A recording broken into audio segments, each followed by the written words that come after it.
Effectivement, dans notre étude, la conclusion, c'est clairement qu'il vaut mieux louer qu'acheter aujourd'hui, même y compris sa résidence principale. Alors, on a testé 3 scénarios, pour être honnête. Un scénario central qui est celui qu'on estime le plus probable, à savoir la stagnation économique qui correspondra à globalement des très faibles taux de croissance, mais aussi de la persistance de taux d'intérêt qui reste faible pendant longtemps. Et 2 scénarios alternatifs, celui d'un rebond de l'économie, plus de croissance avec des taux d'intérêt du coup qui légitimement remonteraient. Et un dernier scénario qui serait le scénario à l'espagnol, on va dire catastrophe, avec pas de croissance. Un effondrement de l'économie. Voilà, un effondrement de l'économie avec malgré tout une explosion des taux d'intérêt au regard de la défiance des étrangers sur le pays. Alors votre scénario central, c'est en effet un scénario de stagnation économique, mais également celui d'une baisse de 30% des prix de l'immobilier. Est-ce que ce n'est pas justement la faille de votre raisonnement afin de déterminer s'il faut acheter ou louer ? Donc on ne s'est pas posé la question dans le vide. On a déjà beaucoup travaillé en fait sur l'évolution de prévisions en termes de prix de l'immobilier en France, que ce soit d'ailleurs à Paris mais aussi en province.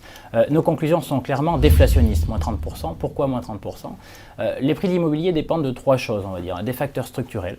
En gros, il faut compter les acheteurs par rapport aux vendeurs. Les acheteurs dans l'immobilier, c'est en général les 20-59 ans, les vendeurs les plus de 60 ans. Simplement en comparant les acheteurs et les vendeurs à venir, on constate que les vendeurs potentiels vont être de plus en plus nombreux. Du coup, vous allez avoir en fait une offre de biens immobiliers qui va être de plus en plus surnuméraire durant les 20 années à venir. Donc ça, c'est la première chose, c'est des facteurs structurels d'origine démographique qui vont pousser les prix d'immobilier à baisser au regard de la contrainte sur l'offre et la demande.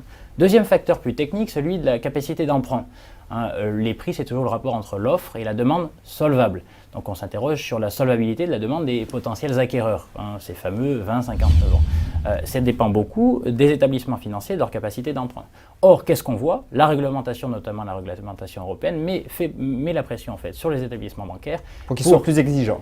Soit plus exigeants en termes de pourcentage d'apport initial, mais aussi souvent en termes de durée des emprunts. Ce qui fait qu'on avait sur la dernière salve d'achat des emprunts qui souvent allaient jusqu'à 25 ans et qu'on constate dès à présent qu'on descend vers des niveaux de durée d'emprunt qui tournent plutôt autour de 18-20 ans. Ça a un impact extrêmement fort, puisque quand vous diminuez la durée d'emprunt, votre capacité à emprunter diminue, donc votre capacité à mobiliser de l'argent et à acheter plus cher diminue.